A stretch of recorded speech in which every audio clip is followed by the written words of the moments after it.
Assalamualaikum warahmatullahi wabarakatuh. Alhamdulillahirrabbilalamin. Wassalatu wassalamu ala asyrafil anbiya'i wal mursalin sayyidina wa habibina Muhammad wa alihi wa ashabihi ajmain. Allahumma shalli ala sayyidina Muhammad. Eh, para mahasiswa semuanya yang sedang berada di manapun, di rumah maupun di mana saja, kuliah kali ini kita akan mempelajari tentang perilaku belajar. Nah, perilaku belajar itu sesuatu yang menarik ya kalau kita bicara tentang proses perilakunya. Artinya perilaku itu sebagai sebuah konstruksi ya. Konstruksi dari apa yang terjadi pada diri individu, lingkungan dan sistem dalam belajar. Tidak bisa dipungkiri bahwa kalau kita bicara perilaku belajar, maka ini sesuatu yang kompleks. Nah, maksudnya apa? Bahwa kita tidak serta-merta mengatakan bahwa perilaku belajar itu bisa terjadi dalam hal atau keadaan sekitarnya, tapi juga bicara tentang hal-hal yang sifatnya individual. Misalnya menyangkut keinginan, ya, dorongan dari dalam diri individu. Bisa juga karena proses-proses yang terjadi dalam lingkungan di mana lingkungan itu mempengaruhi individu dalam belajar. Misalnya lingkungan yang ramai, lingkungan yang tidak kondusif. Ya. Jadi itu juga menyebabkan seseorang memiliki semangat belajar atau tidak semangat belajar. Nah, kali ini kita akan bicara tentang hal-hal tersebut secara lebih rinci, tapi dalam konteks teori. Nah, baik, mari kita lihat teori apa untuk teori yang kita pelajari kali ini. Nah, teori kali ini kita bicara teori belajar menurut Gaine. Gaine itu membuat ilustrasi bahwa belajar adalah suatu proses memperoleh motivasi. Motivasi apa atau dorongan apa? Dorongan untuk memperoleh pengetahuan, keterampilan, kebiasaan, dan tingkah laku. Jadi keinginan untuk mencari ilmu misalnya, itu menarik itu ya. Jadi hampir rata-rata di dalam konteks ini kita lihat contoh-contoh di masa lalu ya. Nah, orang itu belajar bukan hanya karena untuk mendapatkan eh, jabatan, misalnya pangkat dan seterusnya, tapi untuk mendapatkan ilmu pengetahuan. Makanya ghairah atau semangat belajar mereka itu sangat tinggi. Bisa juga untuk memperoleh keterampilan. Misalnya keterampilan dalam eh, memperoleh kemampuan memperbaiki HP, misalnya handphone. Nah, itu juga kalau menurut ini itu adalah bagian dari motivasi. Juga kebiasaan, membiasakan diri dalam melakukan sesuatu misalnya. Termasuk juga dalam konteks ini adalah tingkah laku. Formula yang kedua atau rumusan yang kedua menurut ini adalah belajar adalah pengetahuan atau keterampilan yang diperoleh dari instruksi atau semacam ini ya, semacam panduan, panduan belajar. Dalam konteks ini misalnya kurikulum. Kurikulum itu menurut Gani menjadi penting untuk belajar.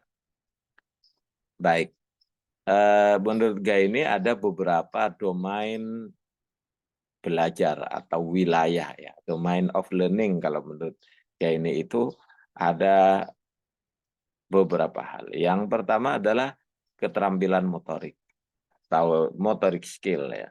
Motorik skill ini menjadi menarik misalnya untuk olahraga, pembelajaran sholat, itu, wudhu, itu kan butuh-butuh skill ya, butuh keterampilan. Atau misalnya tayamum dalam fikih. Misalnya. Nah, yang kedua, domain dari belajar itu informasi verbal. Jadi orang dapat memahami dengan berbicara, mengatakan sesuatu, menjelaskan, menulis dengan kode-kode atau gambar-gambar ya, dengan menggambar. Misalnya menggambar untuk mengilustrasikan keesaan Allah itu dengan menggambar kompleksitas alam yang luar biasa ini. Nah, informasi verbal ini membutuhkan intelektualitas, kecerdasan ya, intelijensi. Baik, yang ketiga adalah kemampuan intelektual. Nah, kemampuan intelektual itu kemampuan di mana dalam belajar dia membutuhkan interaksi dengan menggunakan simbol-simbol, misalnya angka, misalnya huruf Romawi dan seterusnya. Kemudian yang keempat, strategi kognitif. Jadi strategi kognitif kita juga sudah belajar di pengantar psikologi, maksudnya apa? Yaitu mengorganisasi internal yang membutuhkan belajar dengan mengingat, berpikir, dan tentu juga perlu perbaikan-perbaikan. Jadi di strategi kognitif itu kan ada belajar, kemudian menyimpan dan mengeluarkan kembali. Kemudian yang kelima, sikap ya. Domain belajar mereka ini adalah kemampuan dengan proses belajar yang diulang-ulang. Jadi belajar itu bukan hanya sekali, tapi juga apa diulang. Hari ini misalnya selesai, besok diulang lagi, begitu terus-menerus. Nah, nanti kita akan belajar prinsip. Salah satu prinsip belajar adalah pengendapan. Jadi mengendapkan itu penting ya. Membiarkan dulu, lalu setelah itu dipelajari, kemudian dibiarkan lagi, dan seterusnya. Baik, yang keempat, teori yang selanjutnya itu teori asosiasi. Teori asosiasi itu disebut dengan teori Charbon. Stimulus, respon, dan bond. Nah, stimulus itu rangsangan dari luar, misalnya karena adanya hadiah, ya, karena kebiasaan, karena ada penguatan, dan seterusnya. Kemudian muncul apa? Respon dari individu.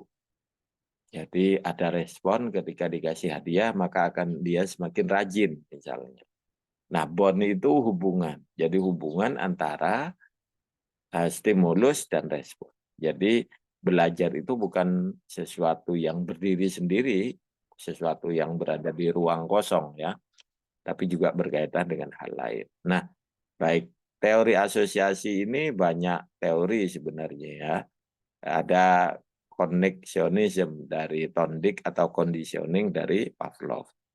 Baik, termasuk diantaranya adalah psikoanalisis teori. Jadi menurut psikoanalisis teori bahwa belajar itu adalah proses interaksi di dalam diri individu.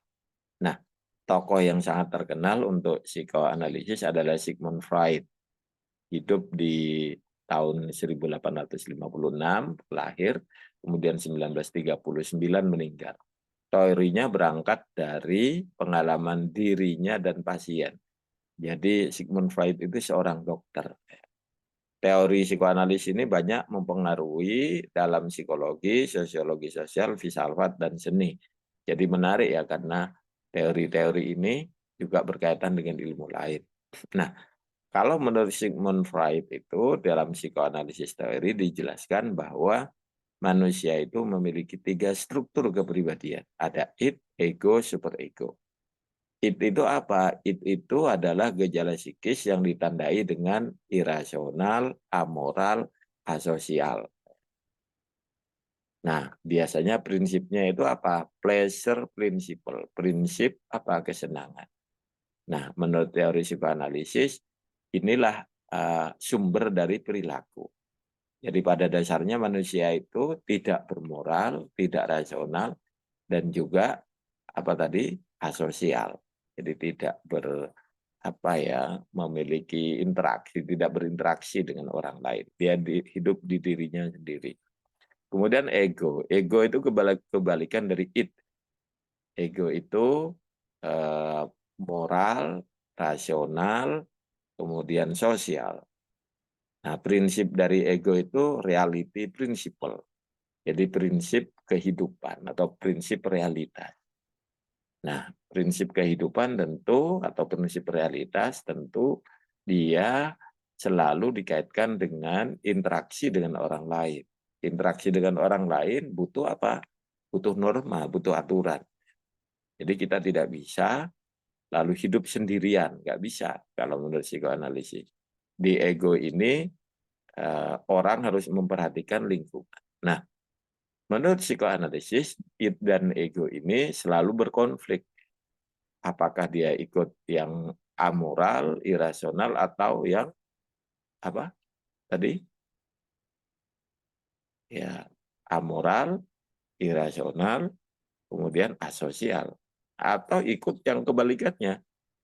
Nah, itu yang disebut dengan konflik intrapersonal.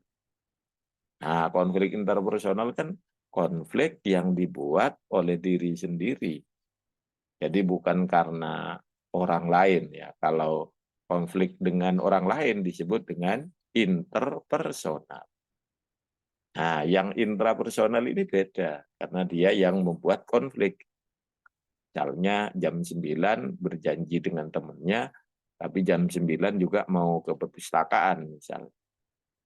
Nah, gimana caranya? Itu pasti konflik. Nah, makanya lalu ada superego. Nah, superego ini prinsipnya adalah compromise principle. Apa itu? Mengkompromikan ya. Mengkompromikan apa? Dua-duanya antara id dan ego. Nah, kalau id itu irasional dan eh, amoral dan asosial, ego itu rasional, sosial dan ya moral. Nah, maka ego itu, super ego itu mengkompromikan. Misalnya tadi, janji dengan teman atau ke perpustakaan. Nah, maka lalu dikompromikan. Gimana cara mengkompromikannya? Jadi tetap ke perpustakaan, jadi janjiannya di perpustakaan jam 9. Nah, itu yang disebut dengan kompromi. Ya, karena dua-duanya dua interaksi yang berbeda dengan temannya, kemudian ke perpustakaan. Maka dikompromikan, disatukan, dijadikan satu perilaku. Satu kali perilaku, dua tujuan tercapai. Itu super ego. Nah, bagaimana dampak dari psikoanalisis dan terhadap pendidikan? Dampak dari psikoanalisis, kalau kita lihat satu, dampaknya terhadap dunia pendidikan bahwa proses pembelajaran hanya semata-mata didasarkan pada motif libido. Libido itu ada di id ya, bagian dari id. Kemudian yang tadi kan dijelaskan id itu adalah sumber perilaku. Yang kedua, keinginan untuk memperoleh transformasi atau proses pemberdayaan dan transmisi atau penyaluran pengetahuan menjadi bagian yang tidak penting. Nah, jadi kenapa? Karena hal itu tadi. Jadi pendidikan sebagai sesuatu yang ya hanya dimasukkan di dalam struktur kepribadian seseorang. Nah, konsekuensinya apa? Pendidikan dan tujuan pendidikan menjadi kabur dan reduktif. Jadi makna dari pendidikan sebagai proses transformasi dan proses transmisi, transformation and transmission of knowledge itu jadi tidak bermakna ya. Jadi hilang maknanya. Yang ketiga, pendidikan dari proses memenuhi keinginan jasmaniah manusia. Jadi kalau kita pakai analisis cara berpikir psikoanalisis, maka segala sesuatu itu hanya diukur dengan proses-proses jasmani. Psikisnya tidak pernah difikirkan. Nah, baik. Kita lanjut kelemahan. Kelemahan dari psikoanalisis memandang bahwa perilaku manusia banyak dipengaruhi oleh masa lalu. Jadi misalnya, yang berkaitan dengan trauma-trauma ya, pernah belajar tapi misalnya tidak terpenuhi keinginannya atau ketidaksadaran, sesuatu yang tidak disadari, dan dorongan biologis yang menuntut kenikmatan. Tadi kan disebutkan prinsip dari itu pleasure principle, prinsip kenikmatan.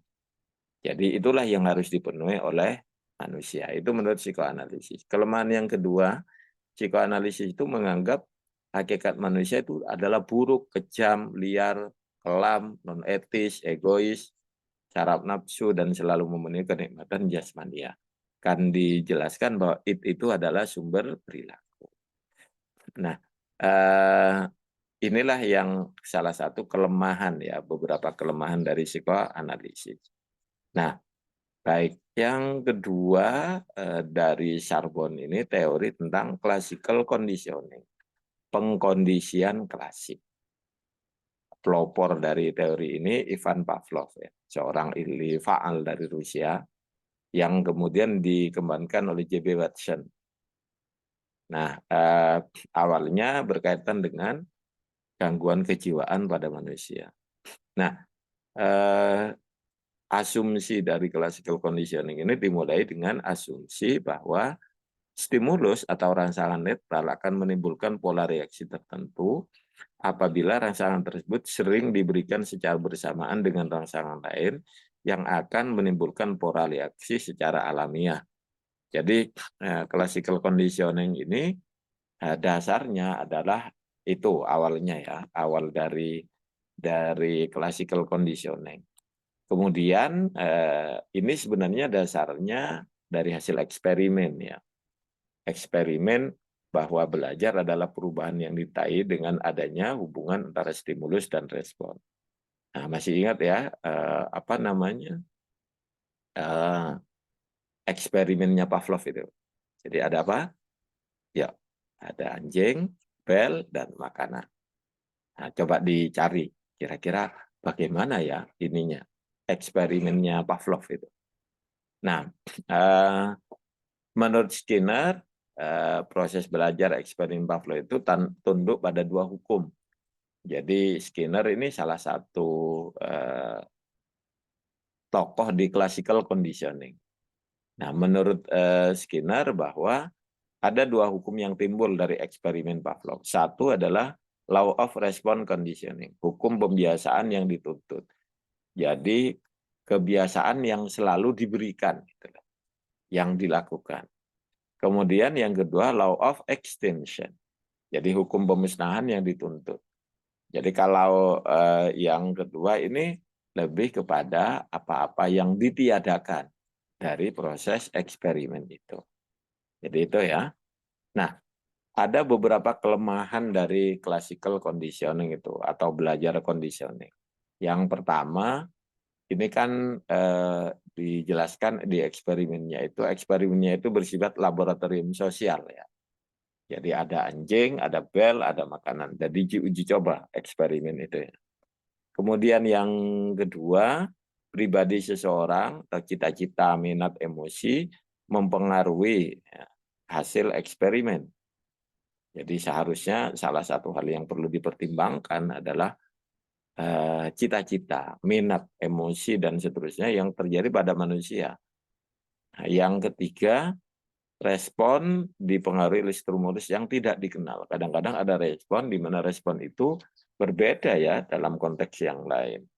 Maksudnya apa? Bahwa ini yang tidak diteliti oleh Pavlov, nanti akan diteliti oleh orang lain. Teori sederhana tidak bisa menjelaskan belajar nyata dan kompleks. Jadi teori ini lebih simplifikasi ya. Jadi menyederhanakan perilaku belajar dengan hanya pola-pola pembiasaan. Meskipun ini juga menjadi banyak bagian pertimbangan kalau kita bicara tentang belajar. Kemudian yang ketiga dari Charbon itu law of effect. Jadi dari J.B. Watson ya. Jadi efek dari hukum itu ya. Nah, J.B. Watson itu sendiri adalah seorang psikolog. Jadi beda dengan Pavlov yang awalnya orang psikologi orang kedokteran, kemudian orang psikofisika ya, kemudian ada psikoanalisis dari Sigmund Freud yang seorang dokter. Kalau Watson ini adalah seorang psikolog. Nah, yang menarik dari teori belajar itu, jadi pengkondisian klasik terbatas pada respon yang diaplikasikan dengan baik kepada pengkondisian refleks-refleks dan respon bawaan. Jadi ada proses emosi dalam konteks ini. Itu menurut J.B. Watson. Apakah ini berkaitan dengan respon belajar yang lebih kompleks? Nah, ini yang menarik yang perlu ditanyakan. Nah, kalau menurut J.B. Watson itu bahwa ada 3 hukum belajar. Jadi kalau tadi kan hanya 2 itu ya, yang dari classical conditioning gitu ya. Hukum yang pertama adalah hukum efek. Hukuman dan ganjaran atau reward, punishment dan reward tidak sama pengaruhnya dalam hukum belajar. Nah, ini menarik karena efek itu dilihat, itu efek dari hukuman itu dilihat, efek dari sebuah hadiah itu dilihat. Nah, keadaan yang memuaskan akan memperkuat pengaruhnya antara stimulus dan tingkah laku. Jadi pertanyaan yang penting dari konteks ini adalah mana yang lebih efektif dalam belajar? Apakah dengan cara diberi hadiah atau dihukum? Misalnya orang tidak belajar, dihukum lalu. Mana lebih efektif dengan belajar tapi dikasih hadiah? Nah, itu menarik ya. Nanti ada prinsip-prinsip dalam hukuman dan pemberian hadiah itu ya. Kemudian yang kedua, hukum latihan. Jadi pengalaman yang diulang-ulang akan memperbesar peluang timbulnya respon tanggapan yang benar. Jadi belajar itu harus diulang. Jadi tidak hanya 1 kali 2 kali ya. Nah, 1 kali 2 kali maksudnya apa? Jadi dalam belajar itu harus ada ya peluang untuk orang selalu melakukan kesalahan, kemudian dengan benar, salah, benar itu. Demikian. Sehingga nanti dalam konteks belajar harus ada latihan. Kemudian yang penting bahwa pengulangan yang tidak disertai dengan keadaan yang tidak memuaskan tidak akan meningkatkan perilaku belajar. Ini dalam hukum latihan ya. Salah satu hal yang dituju itu adalah bagaimana supaya setiap orang yang belajar itu meningkatkan perilaku belajarnya. Yang ketiga, hukum kesiapan. Jadi syarat belajar menentukan keadaan yang memuaskan atau menjengkelkan. Jadi orang itu kalau dalam belajar itu harus mempersiapkan diri itu dalam belajar. Misalnya apa? Dengan mencatat lebih dulu, dengan belajar yang rajin, gitu ya. Artinya dia mempersiapkan diri kalau misalnya harus ujian. Misalnya mau ujian skripsi misalnya. Maka harus dibaca skripsinya itu. Kalaupun ada yang salah, maka harus dikasih ralat misalnya dalam proses. Nah, hukum kesiapan itu menyatakan bahwa pelaksanaan kegiatan dengan impuls yang kuat akan menimbulkan kepuasan. Jadi kalau tekanannya, kalau keadaannya itu memuaskan, maka dia akan menimbulkan kepuasan.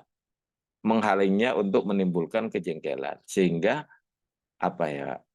tidak puas, jengkel itu bisa hilang dengan sendirinya dengan keadaan yang lebih penting ini.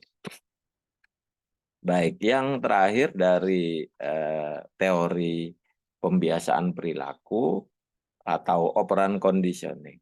Jadi teori ini dimunculkan oleh Skinner ya tahun 1904. Operan artinya sejumlah perilaku atau respon yang membawa efek yang sama terhadap lingkungan yang dekat.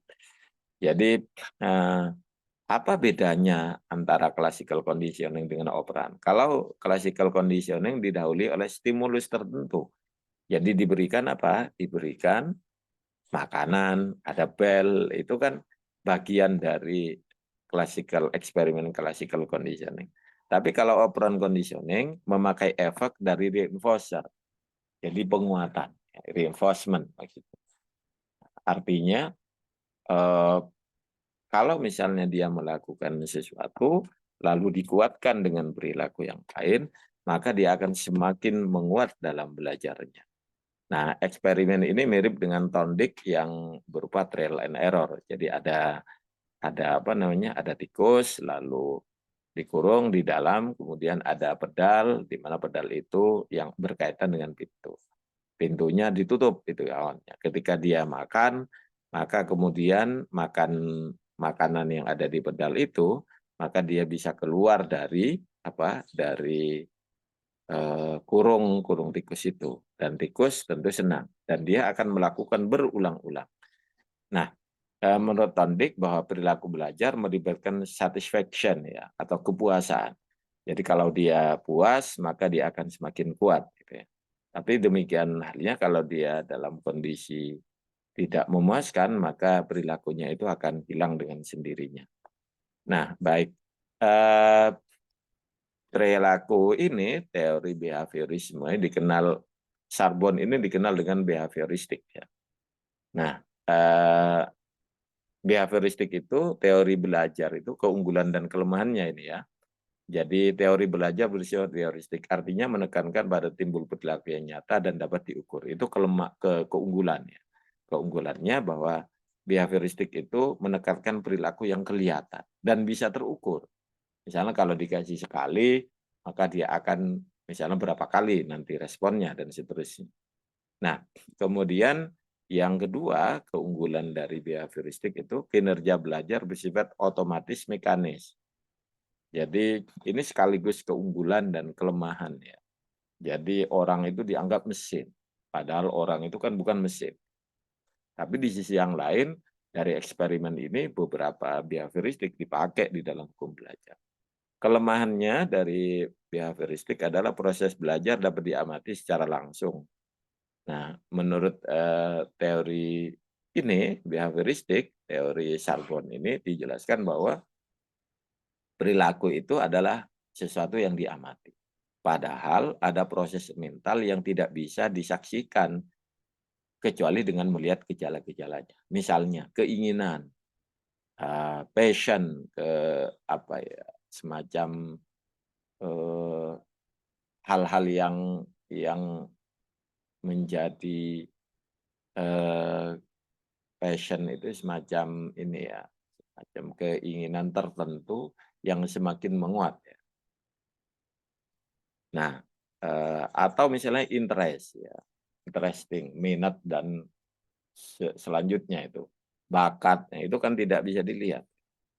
Tapi behavioristik menganggap bahwa itu semua dikesankan ya, dikesankan dalam teori dan eksperimennya itu tidak begitu nampak. Kemudian yang kedua, proses belajar bersifat otomatis mekanis. Nah, seperti yang saya katakan tadi, itu sekaligus kelebihan dan kelemahannya. Misalnya, mereka bukan mesin, manusia itu bukan mesin. Misalnya siswa memiliki self-direction, kemampuan mengarahkan kemana dia lebih banyak belajar. Kemudian ada self-control, jadi pengendalian diri.